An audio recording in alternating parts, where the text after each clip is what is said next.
Greetings, everybody. Welcome back to Sun Up on 7. We're going to be talking now about a cardiologist mission. So folks that are interested in accessing services, this is the opportunity for you to tune in and see how you can get services. So let me introduce our guest. On the couch, we have Miss Dr. Heidi Hess, who is a pediatric nurse practitioner. Good morning. Morning. Nurse, how are you feeling today? Great, thank you. Welcome to Belize. Thank you so much. It's good to have you, and thank you for the mission. It's really valuable work that you're all doing for our country. So thank you in advance for that. We have Dr. Ghul Dadlani. Yes, thank you. How are you doing, doctor? Fantastic. Thank you for having us on today. Thank you.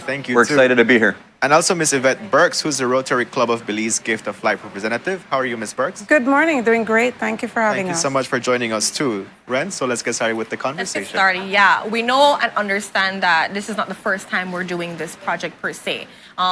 What is happening when it comes to this time around? We're doing 4 days. Give us some logistics so people can understand, where do I need to be? What's happening really when it comes to having these amazing doctors come in and give their time to us? Thank you so much. So the Rotary Club of Belize's flagship project is Gift of Life. Okay. And we've had the pleasure of being here with you before, just as recently as February, promoting the Wear Red Day.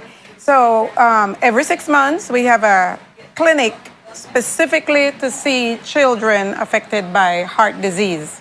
And we focus on children from birth to the age of 18 years old. And this is our round of clinic. Every August, we have this clinic happening. Appointment only since COVID. Yeah. And it's my pleasure to introduce the rest of Belize. A lot of Belizeans already know her, to Nurse Heidi Hess. And she has been coming for 21 years. Wow. And Dr. Ghul Dadlani, the pediatric cardiologist, has joined us for a couple years now since Dr. Tom retired. So I would like perhaps if they would talk a little bit to why this is so necessary for our country. Most definitely. I want to first talk to Nurse Heidi. Seeing that, it's been 21 years, you've probably seen everybody. You saw Sharissa, I'm sure, and everything too as well. Amazing story. We had her testimony here the last time they were on. And so tell us about this important work. You've been doing it for 21 years, so obviously there's a passion there for you. You see the need. Talk to me about that. Well, one of the reasons that I just love to come back is because I've met so many children in this country who have a heart problem, and year after year I come back, and now I'm looking at a child growing up, going through school. I'm talking to them about their studies. And then all of a sudden they're having girlfriends and boyfriends. Oh my goodness. And then they're showing me pictures of their wives, and then they're having their own children. Wow. And so to me, that's the most gratifying part. Rewarding, huh? Is realizing when I first met this child, maybe it was a 2-year-old and needed to have heart surgery. Yeah. And they came to the States or somewhere, and they had, we gave them a diagnosis, and then we came up with a plan of care. And now they're grown up, and it's like meeting your family all over again, like having a family reunion whenever we come back every August to do this. Wow. I can't even imagine, going through the lives and seeing, the changes going from, that person needing a lot of help to getting to that help, and then seeing their life just like unfold in a beautiful manner. And you being a part of that must be amazing in every single way. Yeah, it's great. Dr. Ghul, I know, you're just recently, like a couple years, Ms. Burke has mentioned that you've been a part of this. Tell me a little bit about, what have you seen when it comes to, dealing with these children? What has been their input or their receiving you like? Sure. I think it's amazing, the program that Rotary Club has put together with the Ministry of Health for the whole country. When you look at congenital heart disease, babies born with holes in the heart or abnormal heart valves, 1 in 100 babies will have some form of congenital heart disease. So it's out there. It's in every community. And the program that's put together allows families with children that have congenital heart disease access to care locally to be able to take care of them. When you look at those children, my sister had congenital heart disease, so she had surgery at a year of age.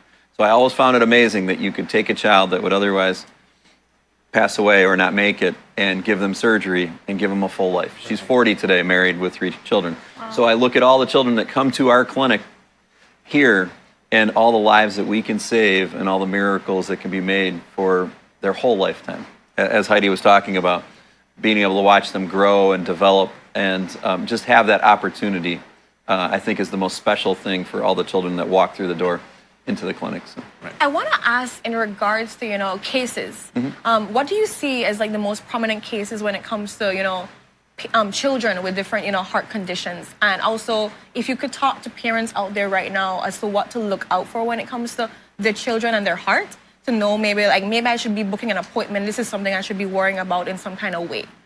Sure. I think for babies, if your child is turning blue around the lips, not feeding well, or breathing fast, those are signs that they may have a heart-related issue.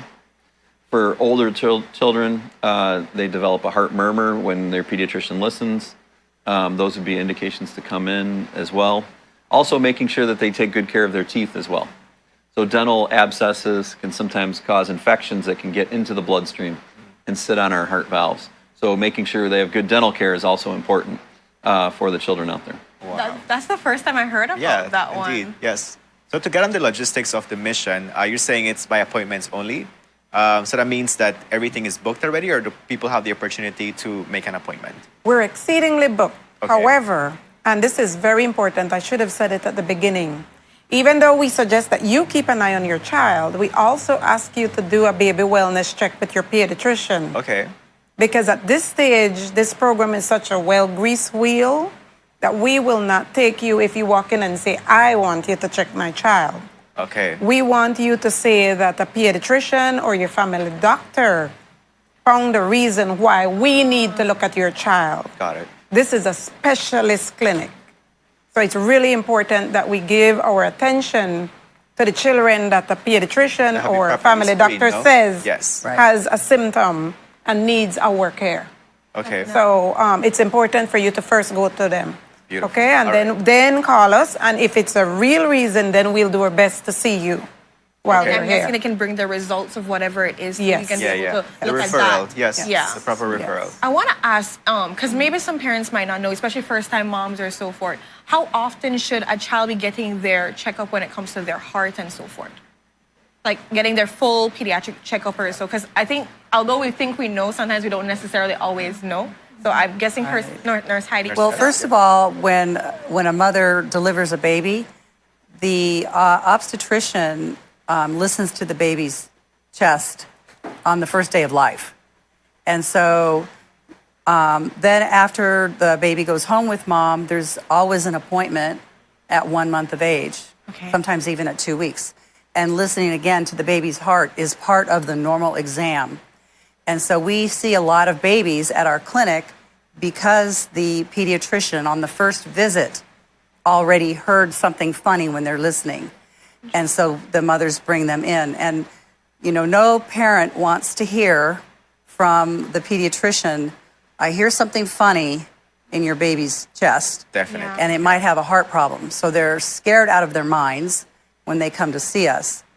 And a lot of the time we're able to tell them, it's okay, this was a normal thing, we don't even hear it anymore. But sometimes we're like, okay, we can still hear that there's a murmur, and we're gonna do an echo. And so everyone that walks in gets an answer, because that brings comfort to say, okay, here's the diagnosis, now let's make a plan. And when they walk out, they know what's going on. Yeah. And Nurses, so, I think what also brings comfort is the testimonies that you've been sharing about children undergoing these procedures and then living 40 years after, right? So you can know that they're coming for quality care, and of course their life is prolonged, and it's like a Right. high quality They have a normal life, yeah. Exactly. And I think that's comforting for the folks that are thinking about accessing services from the gift of life. So it's a once a year mission, am I right? No, twice. You guys Twice come a year. Every 6 okay, months. every 6 months. Okay, so for folks that are going to their pediatrician, they can reach out to the Gift of Life. Can you please share the contacts for that to be done for the next mission, Yes. please? I noticed that you all are featuring our website. We have Instagram, we have Facebook. All of those, of course, have Messenger, whatever you can email. But we also have 610-3890. Okay. And people can message or call or send a message that says, I don't have credit, and we'll call them back. Oh, praise God for that. Because Okay. I know that's a struggle for some people too, Yes. as well, especially if you're in like maybe in a village or so and you kind of Yes. want to get the access. Yes. I know you mentioned, which is very important and necessary, that is specialization. So you kind of have to already have gotten results and so forth. And you mentioned that you're booked right now, like up to. We're pretty tight, but if there's can a you- serious case, we can fit it. So- But we have to have reason to fit it. Perfect. So someone can still right now at this moment contact you guys at the 610 3890 or go to the website, go to the messenger or whatever it is, and they can be able to still get their child checked out. That is correct. It's very important, though, to contact us first, and it's very important to ensure that you have contact for the doctor who is saying you need to come. Okay, perfect. Okay? All of that will I happen. want to speak to that because, as she said, we have the baby, and then they listen, and then you go home. Yeah. That's where Belize kind of falls apart because we have a brilliant primary care system where we have community nurses coming out to give inoculation and all that. But a lot of times people don't ever go back to an actual doctor. So it's just the nurses that come to the villages, give the immunization and so on. We highly recommend that at some point you take your child to an actual doctor before that first birthday, 6 months, whatever. And that's what I After was the birth. getting at with, how often do you take your Okay. child? Because I think that's the thing we know Right, and initially. the signs that you should be looking Yeah, the out for, signs, no? because initially, of course, after birth, you're going to be getting that little normal checkup, but what happens there, like when you're 1, when you're 2, when you're 3, and then sometimes parents look at these things like, oh, you're just short of breath because you're running, you're playing too much, right? These kind of things, we're not taking it as something to look at, something to take a test for. And I think that's really important. I really hope that viewers out there are listening and saying, maybe this is something that we check out. Let's not just shove past and say, oh, it's just whatever for my child. Go out and get the check that they might need to save their life. And maybe Dr. Ghul could talk to this, but we have lots of different heart conditions. And so as Nurse Heidi said, we will give an answer. Yeah.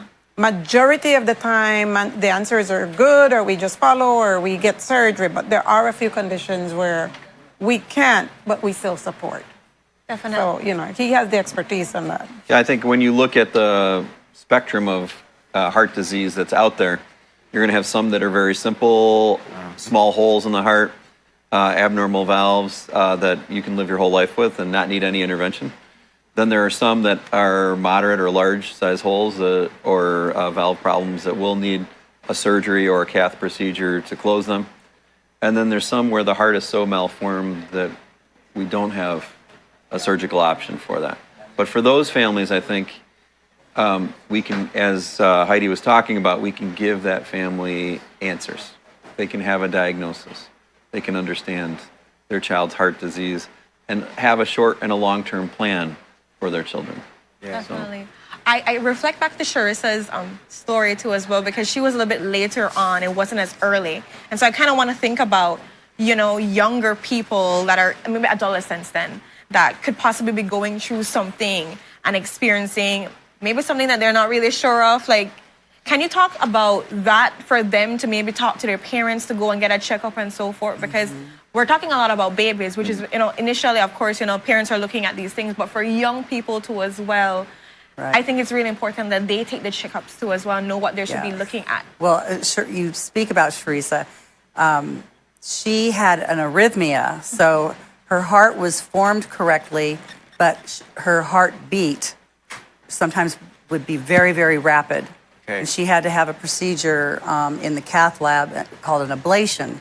And she came to Tampa. She actually stayed at my house. And so, yeah, I just love her. And I'm so proud of her and how she's doing.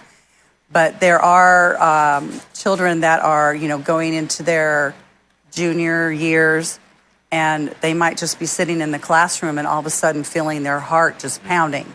Yeah. And so that's a completely different scenario where you don't need to have an actual surgery, but sometimes we can control the heart rate using medication. But yeah, you need to speak up and tell your parents, my heart is pounding and there's no reason. I'm just sitting here. Right. Or waking up in the middle of the night with your heart just racing and, you weren't running. You were just sitting there doing nothing. And so every once in a while, a case like that pops up, like Sharissa. And you have to go and get that checked out. Yes. And what would be the test that you would take for that? They'll do what's called a Halter Monitor. So we'll put, you walk around with a little monitor for a few days, and it's making a recording of your heart rate. And hopefully it happens while you have this device on. And so then we're able to see what's going on and that it's real. Yeah. Because I can't tell you how many times it happens that the child's having a rapid heartbeat and the parents rush them to the hospital and then it goes stopped. away. Oh, my Right. goodness. And then you can't check. But if they come and they tell us the story, then we know, okay, we need to order this test. It's called a Halter Monitor. And so we arrange with Yvette. She finds out where she can get this done. And hopefully we capture the event. Okay. So, Dr. Ghul, Nurse Hess, Ms. Berkeley, thank you so much for joining us today on our couch to give us an insight into what the mission is about. And, of course, for parents that are interested in accessing services, to reach out to the Gift of Life for services as well, book their appointments. We wish you all the best on your mission, and thank you so much for doing this work for our children. We totally value that. And we thank you in advance on their behalf. So we wish you all the best. With that, we go on a commercial break. When we're back, we have our artist performance. So stay tuned for that segment. We'll be right back with you. Thank you. Thank you.